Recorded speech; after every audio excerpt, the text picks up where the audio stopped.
Today, I'm diving into the wild world of space weather and testing how it actually affects our technology. Can I survive a day without my gadgets when the solar storms hit?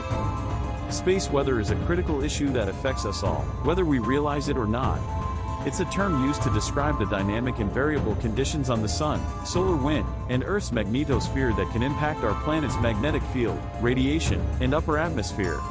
And what's really concerning is that these space weather events can have a devastating impact on our technology, from satellites to power grids, and even our personal gadgets.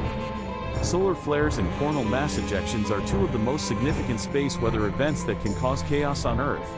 Solar flares are intense bursts of energy and radiation from the sun's surface, while coronal mass ejections are massive clouds of plasma ejected from the sun's corona. Both can interact with our planet's magnetic field, causing geomagnetically induced currents that can overload power grids and shut down critical infrastructure. When these space weather events occur, they can cripple our satellite systems, disrupt communication networks, and even interfere with airliner navigation. Imagine being on a flight, and suddenly, the navigation systems fail, putting hundreds of lives at risk.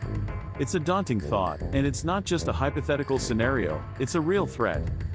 The impact of space weather on our technology is very real, and it's not just limited to power outages and communication disruptions.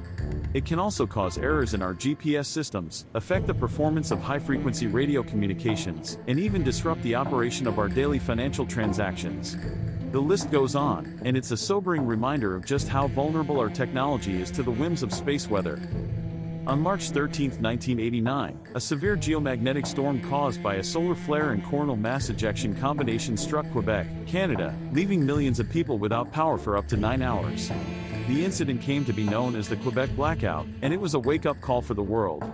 It highlighted just how vulnerable our power grids are to space weather events and how critical it is to be prepared.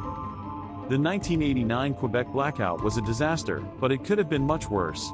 If the storm had occurred during a peak usage period, the consequences would have been catastrophic. The incident led to a major overhaul of the power grid's infrastructure, with new safeguards put in place to mitigate the effects of future space weather events.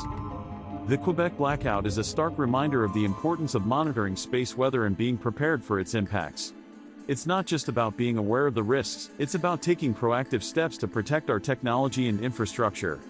By understanding the dynamics of space weather, we can develop more resilient systems that can withstand the most intense solar storms. In today's interconnected world, we're more dependent on technology than ever before. And as we continue to push the boundaries of innovation, we need to acknowledge the importance of space weather monitoring and mitigation. It's a critical issue that requires international cooperation, investment in research, and a commitment to preparedness. Thanks for joining me on this journey into the wild world of space weather. If you've had any personal experiences with technology disruptions caused by space weather, share them with me in the comments below. And if you're interested in learning more about space weather and its impacts on technology, be sure to check out my other videos on the topic.